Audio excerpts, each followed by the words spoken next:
बच्चों, welcome back to my YouTube channel matric भाई Jeetu sir. Matric भाई जीतू सर चैनल्स में आप सभी का स्वागत है आप सभी को। राधे राधे, जय श्री कृष्ण। तो आज हम लाए हैं क्लास 10th वाले बच्चों का जो पेपर हो चुका था 1 मार्च को, उसका सॉल्यूशंस।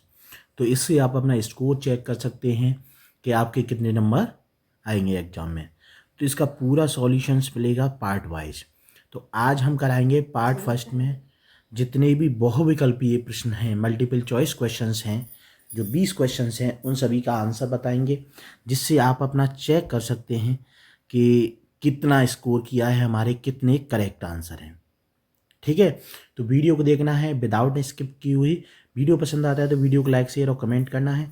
चैनल पर न्यू है तो प्लीज़ चैनल को सब्सक्राइब कर लें।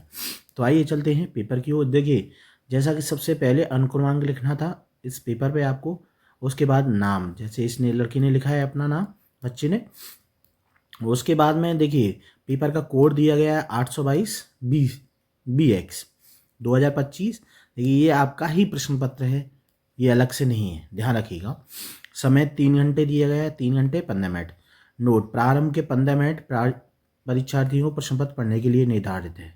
ठीक है, तो ये सभी सामान्य निर्देश दिए गए हैं, सभी प्रश्न अनिवार्य हैं। और इस प्रश्न के अ और ब 2 खंड हैं।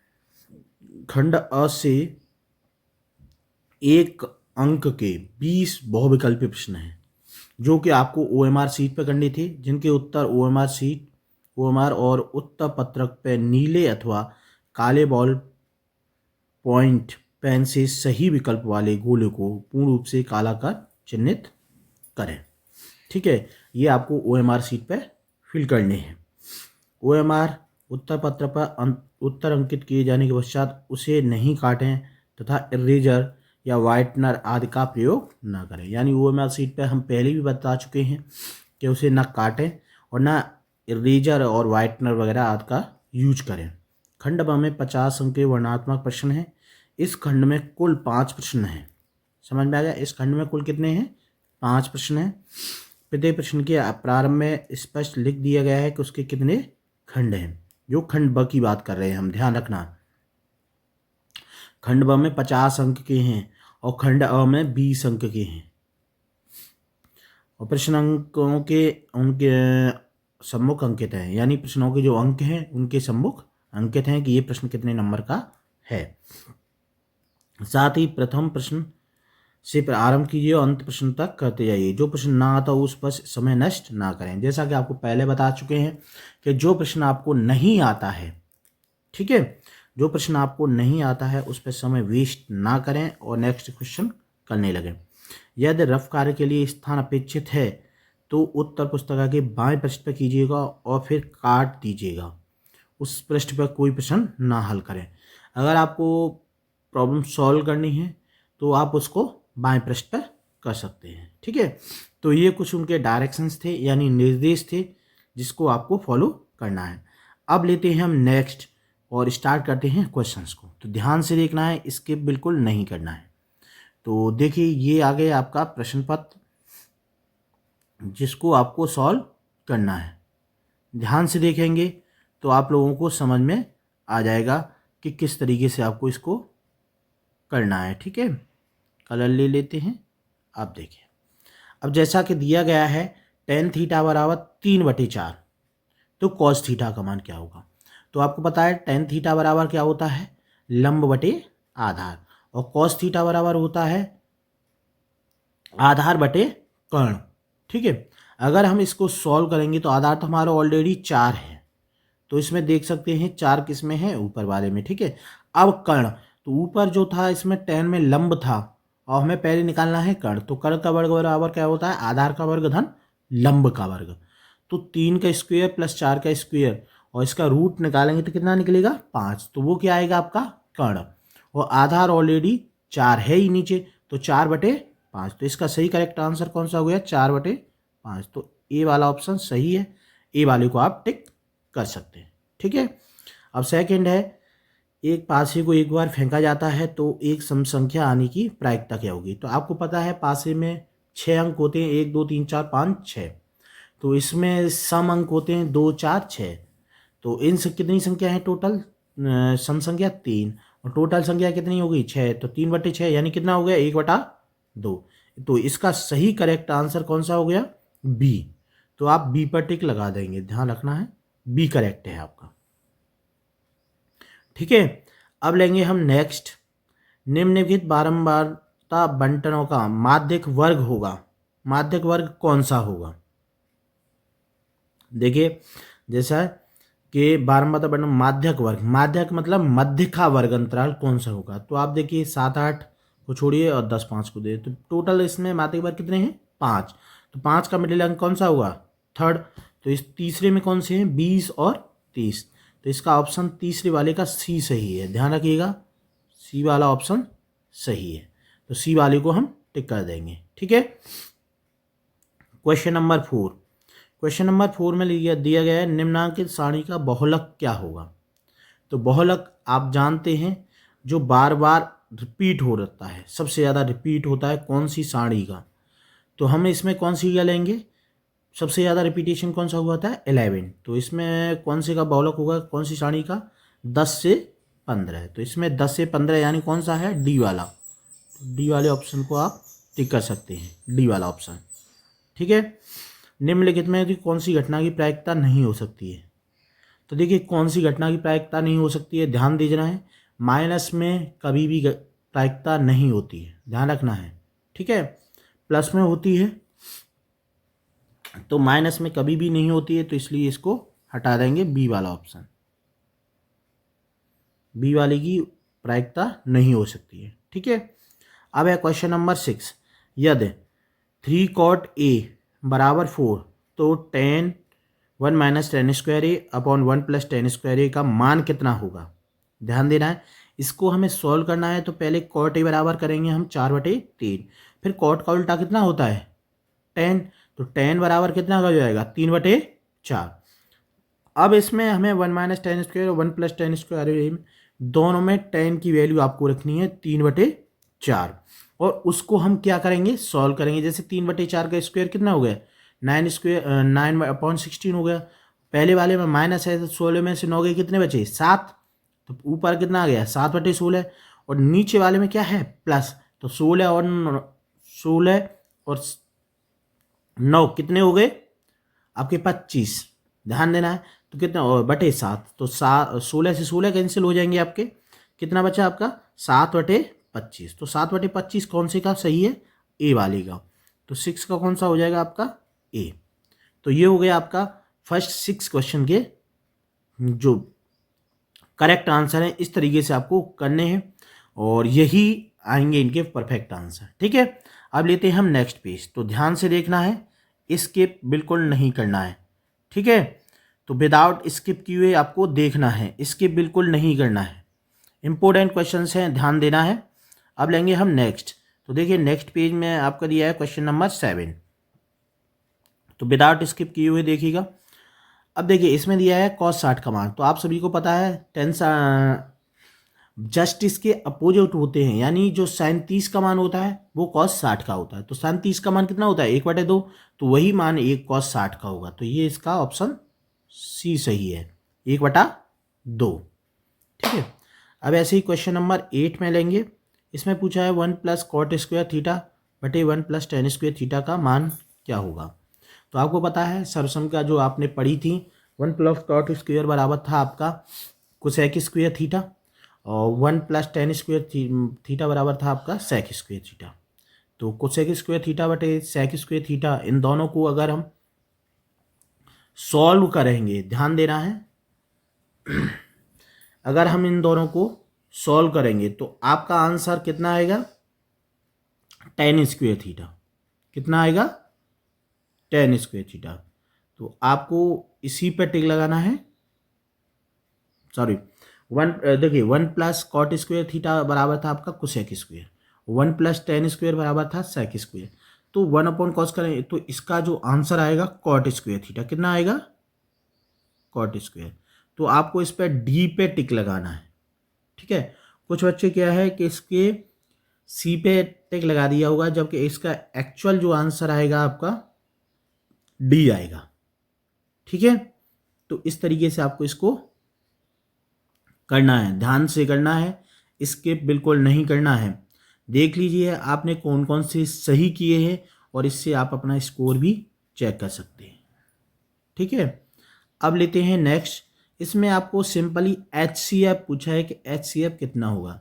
तो देखिए HCF या तो आप सिंपली तरीके से निकाल सकते हैं कितना HCF होगा, या आप एक काम कर सकते हैं, ये दोनों संख्या हैं, इन दोनों संख्याओं का भाग आप 315 में दे दीजिएगा, दोनों का मल्टीप्लाई करिएगा और 315 में भाग दे दीजिएगा, तो आपका आंसर आ जाएगा। सॉरी, इन दोनों संख्याओं का मल्टीप्लाई करना है और 315 से भाग देना है इन दोनों में, यानी 35 और 63 का मल्टीप्लाई करिएगा और 315 से भाग दीजिए तो आपका HCF निकल आएगा।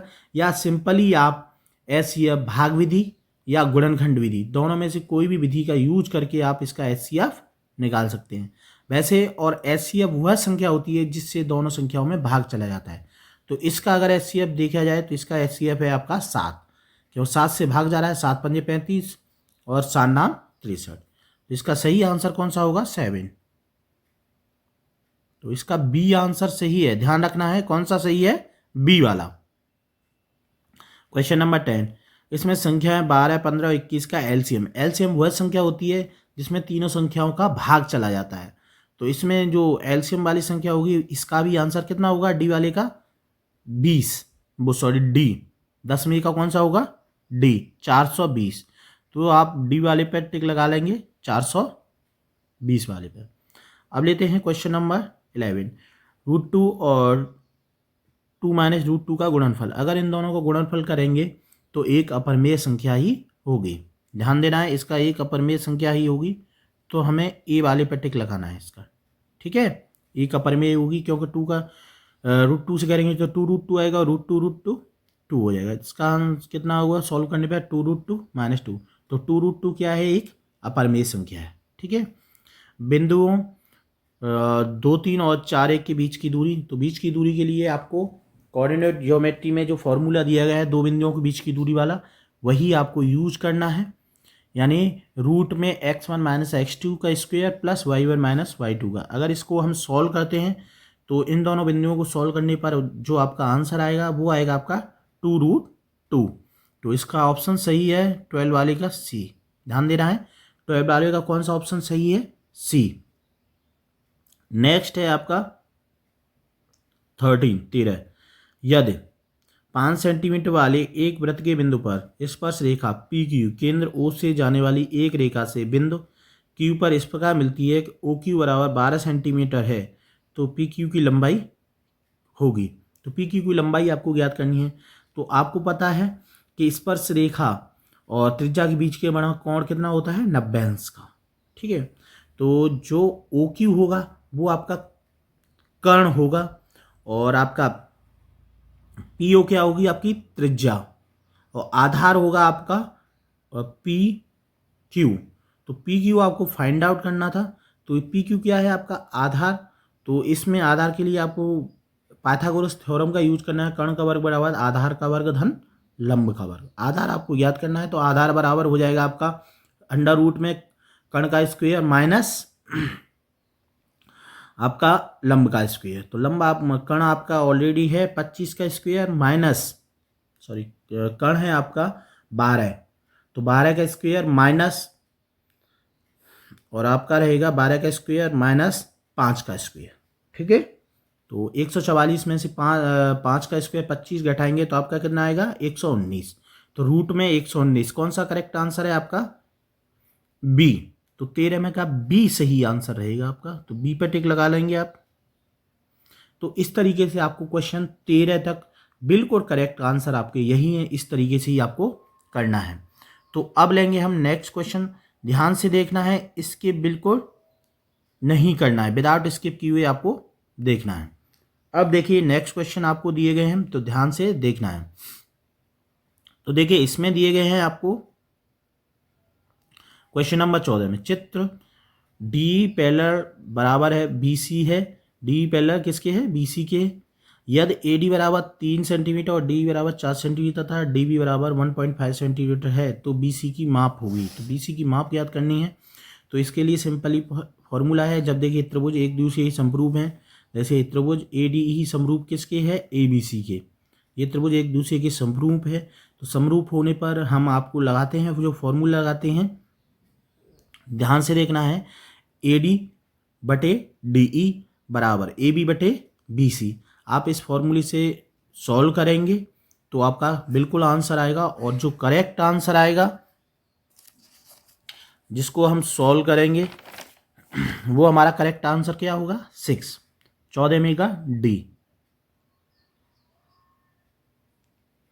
तो आप D वाले पे टिक लगा सकते हैं, ठीक है। 14 में का D जो है आपका करेक्ट आंसर है, ठीक है। तो D वाले पे आप टिक लगा देंगे, ये D आपका सही है, ठीक है। अब है 15वां क्वेश्चन। 6 सेंटीमीटर त्रिज्या वाले एक वृत्त के त्रिज्यखंड का कोण 60 अंश है, तो त्रिज्यखंड का क्षेत्रफल, तो त्रिज्यखंड का क्षेत्रफल आपको पता है पाई r स्क्वायर थीटा बटे 360। इससे अगर हम सॉल्व करेंगे तो इसका जो आंसर आएगा 6 पाई। कौन सा आएगा, 6 पाई। तो 15 में का सी सही है ऑप्शन, ठीक है। 15 में क्या, सी पे। 16वां, 10 सेंटीमीटर भुजा वाले दो घनों के संलग्न फलकों को मिलाकर एक ठोस बनाया जाता है, इससे प्राप्त घन का क्षेत्रफल। तो दो घनों को मिलाकर के एक घनाभ बनाया जाता है, तो उसका क्षेत्रफल आपको पता ही होगा। पृष्ठीय क्षेत्रफल क्या होता है, 2LBBH प्लस HL। तो L आपकी दोनों को जोड़ देंगे तो 10 और 10 20 हो जाएगी। लंबाई आपकी कितनी रहेगी, 20, और चौड़ाई आपकी रहेगी 10, और ऊंचाई भी कितनी रहेगी, 10। अगर हम इसका पृष्ठीय क्षेत्रफल उसी फॉर्मूले से निकालें 2 ब्रैकेट में LB plus BH plus HL से, तो इसको अगर हम सॉल्व करेंगे तो इसका जो आंसर आएगा 1000 सेंटीमीटर आएगा, यानी आपका रहेगा 16 में का D आंसर। समझ में आ गया, 16 में का D करेक्ट है। अब क्वेश्चन नंबर 70, द्विघात बहुपद 6x² - 3 - 7x के शून्यक यानी x की वैल्यू आपकी कितनी होगी। तो इसको पहले आपको फैक्टर करने हैं, और फैक्टर करने के बाद में तब आपको निकालने हैं। तो इसके 17 में का B आंसर करेक्ट है, ठीक है। B, अगर इसके शून्य निकालेंगे तो इसके B वाला जो आंसर आएगा वो करेक्ट आंसर आएगा। अब क्वेश्चन नंबर 18, रैखिक समीकरण 4/3 और 4/3x प्लस 2y बराबर 8 और 2x प्लस 3y बराबर 12 के हलों की संख्या। तो इनको हम हल करेंगे तो आपको पता है 3a1/a2 बराबर b1/b2 बराबर c1/c2। अगर तीनों संख्या हैं तो इसके क्या होते हैं, अनेक हल या अनंत हल। तो देखिए पहले हमें जो पहला समीकरण दिया गया है 4/3x प्लस 2y बराबर 8, तो पहले इसको सॉल्व करना है। तो इसको सॉल्व करने पर आपको पता है क्या हो जाएगा, 4x प्लस 6y प्लस 24, और फिर 2 से भाग दे देंगे तो आपका आंसर यही आएगा 2x प्लस 3y बराबर 12। दोनों समीकरण बराबर हो जाएंगे। जब दोनों समीकरण बराबर हैं यानी a1/a2 बराबर b1/b2 बराबर c1/c2। ध्यान से देखना है, यानी दोनों संख्याएं क्या हैं, a1/a2 बराबर b1/b2। तो देखिए तीनों संख्याएं हमारी क्या हैं, समरूप है। तो देखिए एक दूसरे के बट, देखिए 2/2 होगा एक, और 3/3 होगा, और 12/12। तो एक एक एक आएगा। सभी को अगर हम सॉल्व करेंगे तो क्या हो जाएंगे इसके अनेक हल। कौन सा है, अनंत। तो 18 में का आंसर कौन सा आएगा, बी वाला आंसर आपका सही है। 19वां, द्विघात समीकरण का विभक्त कर के लिए आपको पता ही है b² - 4ac D बराबर। तो इसको अगर हम सॉल्व करेंगे तो इसका जो आंसर आएगा C आएगा, यानी 0, ठीक है। इसका जो आंसर होगा कितना होगा, 0 हुआ। क्वेश्चन नंबर 20, AP दी गई है, इसका आपको सारवंतर निकालना है। तो सारवंतर निकालने के लिए आप क्या करते हैं, नेक्स्ट पद में से पिछले का पद घटाते हैं। जैसे पहला पद दिया गया आपको 3, सेकंड पद दिया गया 3 + √2। तो सेकंड पद में से पहले वाले पद को घटा देंगे। 3 + √2 में से अगर 3 को घटाएंगे तो 3 + √2 में से आप 3 को घटाना है, तो 3 से 3 कट जाएगा, तो आपका कितना बचेगा, √2। ऐसे ही आप थर्ड में से सेकंड को भी घटाएंगे तब भी आपका √2 ही आंसर आएगा। तो इस तरीके से आपको क्वेश्चन नंबर D आपका करेक्ट आंसर है, इस पर टिक लगाना है। तो ये हो गए आपके सभी क्वेश्चंस बहुविकल्पीय जो आपको इस तरीके से सॉल्व करने थे और इन्हीं पे टिक लगाना था। तो इस तरीके से आप अपना स्कोर चेक कर सकते हैं कि हमारे टोटल कितनी क्वेश्चंस सही है। आज की वीडियो कैसी लगी कमेंट बॉक्स पे कमेंट करना है। चैनल पर न्यू है तो प्लीज़ चैनल को सब्सक्राइब कर लें। इसके आगे खंड ब के क्वेश्चन सभी सॉल्व करेंगे पार्ट 2 में। तो जितने भी क्वेश्चन सॉल्व हो जाएंगे उसमें पार्ट 2 में हम आपको सॉल्व करके देंगे। वीडियो को देखना है विदाउट स्किप किए हुए, स्किप बिल्कुल नहीं करना है। इससे आप अपना आइडिया लगा सकते हैं, चेक कर सकते हैं अपना स्कोर कि हमने कितने करेक्ट आंसर किए हैं। तो आज की वीडियो का हम यहीं पर करेंगे। वीडियो कैसा लगा कमेंट बॉक्स पर कमेंट करना है। चैनल पर न्यू है तो प्लीज़ चैनल को सब्सक्राइब कर लें। तो आप सभी को राधे राधे, जय श्री कृष्ण।